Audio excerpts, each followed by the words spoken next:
اعوذ باللہ من الشیطان الرجیم بسم اللہ الرحمن الرحیم الا بذکر اللہ تطمئن القلوب صدق اللہ العظیم وصدق رسولہ النبی الکریم ان اللہ وملائکتہ یصلون علی النبی یا ایہا الذین آمنوا صلوا علیہ وسلموا تسلیما اللہم صل علی سیدنا و مولانا محمد معدن الجود والکرم وآلہ وصحبہ وبارک وسلم۔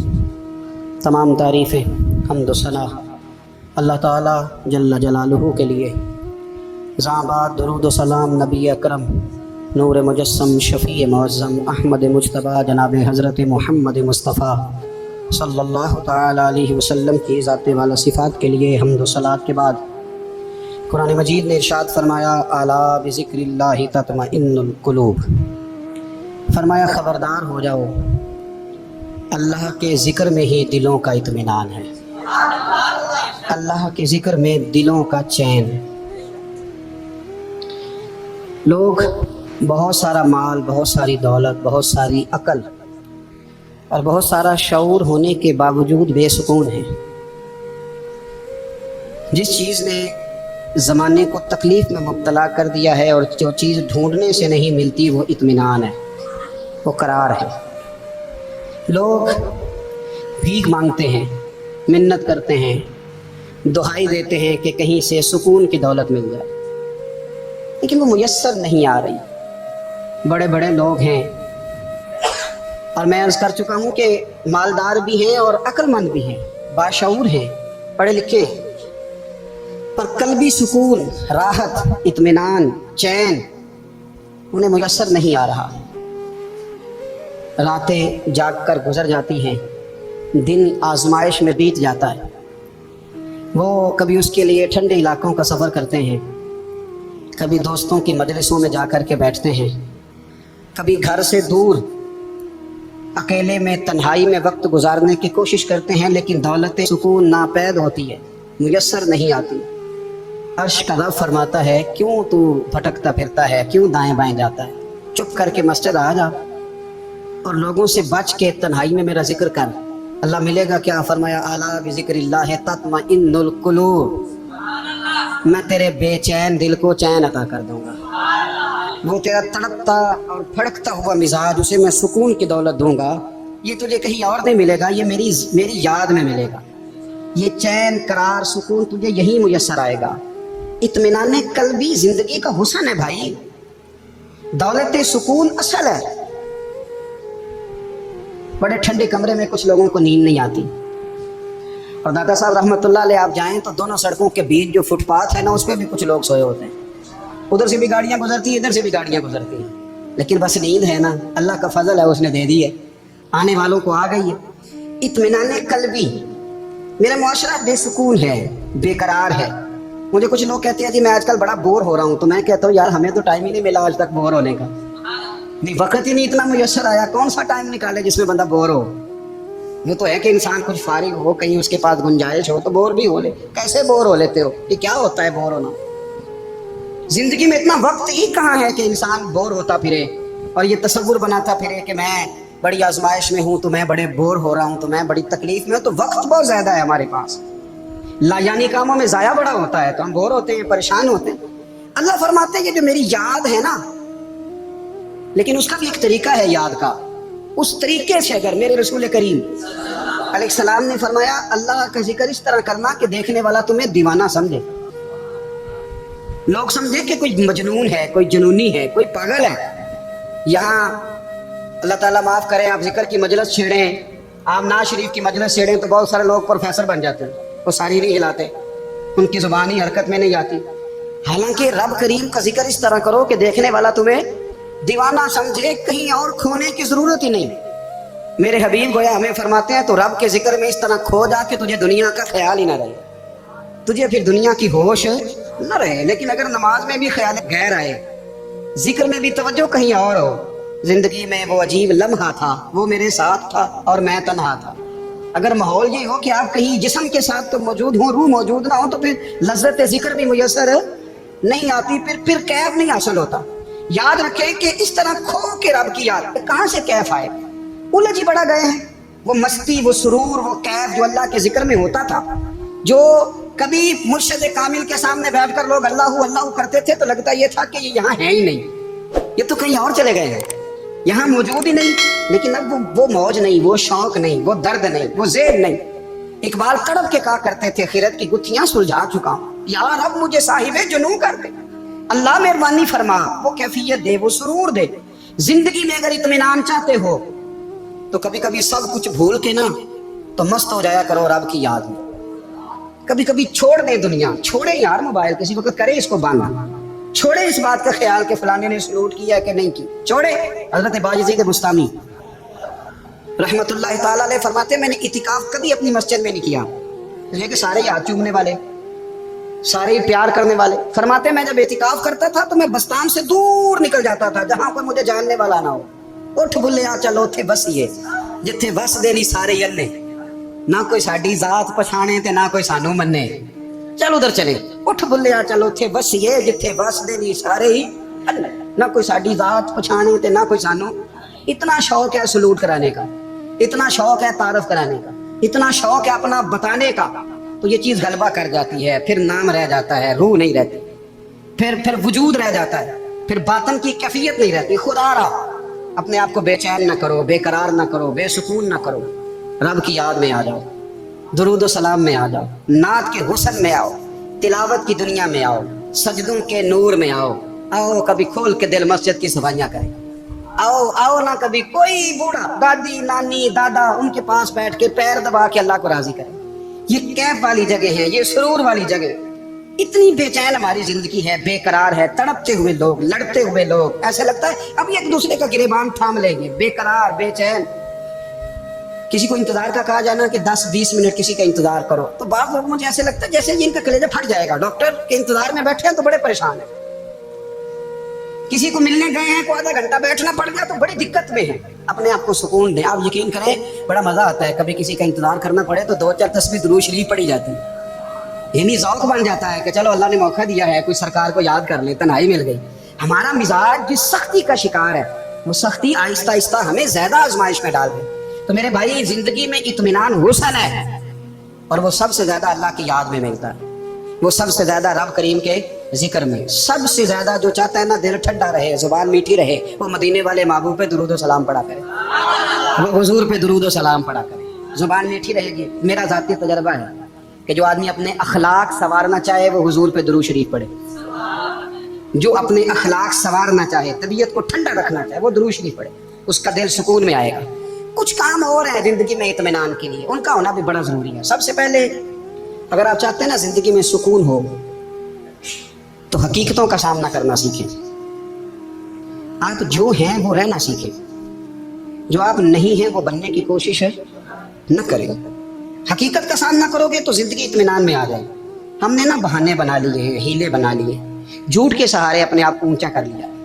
ایک آدمی سے کہا جاتا ہے تو رشوت نہ لے تو کہتا ہے میں غریبوں سے نہیں لیتا. تو میرا سوال یہ ہے کہ امیروں کا حساب لینے کی اللہ نے تیری ڈیوٹی لگائی ہے، تیرے ذمہ لگایا ہے کہ تو امیروں کا حساب کر. تمہیں کیا ضرورت پڑی؟ ہم نا بہانہ کرتے ہیں. رشوت لینے والے کا الگ بہانہ ہے اور سفارش والے کا الگ بہانہ ہے. حقیقت کا سامنا کریں. حقیقت کا جو میرے ذمہ داریاں ہیں وہ میں نے پوری کرنی، جو آپ کی ذمہ داریاں ہیں وہ آپ جان نہ چھڑائیں. حقیقت پسند بنے. میرے رسول کریم پھر پڑھیے درود شریف صلی اللہ تعالی علیہ وسلم. حضور صلی اللہ علیہ وسلم نے فرمایا کہ میری بیٹی سیدہ فاطمہ الزہرا رضی اللہ تعالیٰ عنہا صرف جنتی نہیں، جنتی عورتوں کی سردار ہے. لیکن حضور نے یہ بھی فرمایا کہ فاطمہ یہ خیال رکھنا اگر اللہ نے حساب پوچھا تو حساب تم نے خود دینا ہے. حقیقت کی طرف توجہ کرائی حضور نے. وہ صرف جنتی نہیں، جنتی عورتوں کی سردار ہے، پر حقیقت کی جانب توجہ. میں حقیقت یہ ہے کہ اگر مالک نے حساب پوچھا تو اس کی تیاری بھی کرنی ہے. دیکھیں نا ہمیں کچھ یقین نہیں. اللہ معاف کرے کہ ہمارا حساب کیسا ہوگا، لیکن کتنے آزاد ہیں. یعنی بڑی دلیری سے بندے کہتے ہیں فجر نہیں پڑھتا جی، 3 پڑھتا ہوں جی، شاہ رہ جاتی ہے جی، کپڑے صاف، بڑی دلیری سے. اور سیدہ فاطمہ الزہرا نے ساری رات مصلی باندھ رکھا ہے. اللہ کو یقین تھا کہ رب مجھے بغیر حساب کتاب جنت دے گا. حقیقت کا سامنا کریں. جو حقوق آپ کے ہیں وہ آپ نے ادا کرنے، جو ذمہ داریاں ہیں وہ ذمہ داریاں ہیں. لیکن نا حضرت موسیٰ